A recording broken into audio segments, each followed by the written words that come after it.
आप सभी को मेरा नमस्कार। मैं सूरज राय योग विद्या के माध्यम से आप तक कुछ प्राणायाम और आसनों के द्वारा हम किस प्रकार अपने शरीर में ऑक्सीजन की मात्रा कम होने के बाद एक्सरसाइज और व्यायाम के थ्रू उन्हें किस तरह हम बढ़ा सकते हैं और किस तरह हम उसे मेंटेन कर सकते हैं।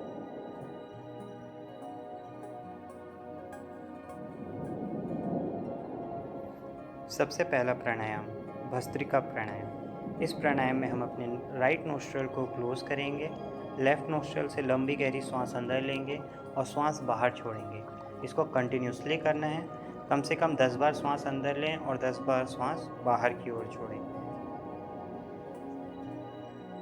फिर हमें अपने लेफ्ट नोस्ट्रल को क्लोज करना है और राइट नोस्ट्रल से लंबी गहरी सांस अंदर भरें और सांस बाहर की ओर छोड़ें। इसको भी हमें कम से कम 10 बार सांस अंदर लेना है और 10 बार सांस बाहर की ओर छोड़ना है। जब दोनों नासिका क्षेत्रों से 10-10 बार हो जाए तब हमें ध्यान देना है कि हमें अपनी दोनों नासिका क्षेत्रों से श्वास अंदर की ओर लेना है और श्वास बाहर की ओर छोड़ना है। इस प्राणायाम का लाभ जो त्रिदोष होती हैं हमारे शरीर में, वात, पित्त और कफ, उनमें संतुलन बना रहता है। आइए चलते हैं हम अगले प्राणायाम की ओर, जिसे हम कपालभाति प्राणायाम कहते हैं। इस प्राणायाम में हम लंबी गहरी सांस अपने पेट तक लेके जाएंगे। उसके बाद नाकों के माध्यम से छोटे छोटे हिस्सों में सांस बाहर की ओर छोड़ेंगे और पेट को अंदर की ओर ढकेलेंगे, जिससे कपालभाति प्राणायाम फेफड़ों को स्वच्छ एवं तंत्रिका तंत्र को मजबूत और पाचन क्रिया को संतुलित करता है। अगला प्राणायाम है उज्जाई प्राणायाम। उज्जाई प्राणायाम में हम श्वास भीतर की ओर लेके जाते हैं धीमी गति में और उसे अंदर की ओर रोक के अपने गले को नीचे की ओर ले जाते हैं, जिसे थ्रोट लॉक बोलते हैं। लॉक करके श्वास कम से कम 20 सेकंड तक अंदर की ओर रोक के रखते हैं। फिर उसके बाद राइट नोस्ट्रल को हम क्लोज करेंगे, गले को ऊपर करेंगे, थ्रोट लॉक ओपन करेंगे और लेफ्ट नोस्ट्रल से सारा श्वास हम बाहर की ओर निकाल देंगे।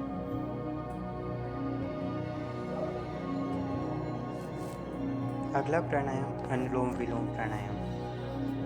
हम इसमें लेफ्ट हैंड को ज्ञान मुद्रा में और राइट हैंड को प्राणायाम मुद्रा में लेके आएंगे और राइट नोस्ट्रल को पहले क्लोज करेंगे, लेफ्ट से श्वास लें और फिर लेफ्ट को क्लोज करके राइट से श्वास छोड़ें। इस प्रक्रिया को कम से कम 20 बार श्वास अंदर की ओर लेंगे राइट से और फिर लेफ्ट से छोड़ेंगे। इसे हम अनुलोम विलोम प्राणायाम कहते हैं। इस प्राणायाम का लाभ हमें पूरे शरीर को संतुलित करने में मिलता है, मन को शांत करता है और एकाग्रता बनाए रखता है।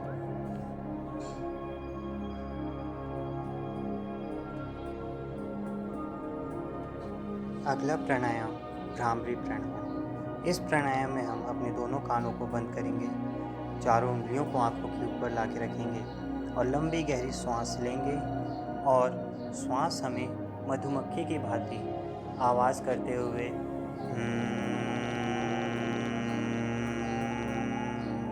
इस प्रकार श्वास हम बाहर की ओर छोड़ेंगे, जिससे हमारे मस्तिष्क में कंपन महसूस होगा, जिससे हमारा मन शांत और एकाग्र होगा।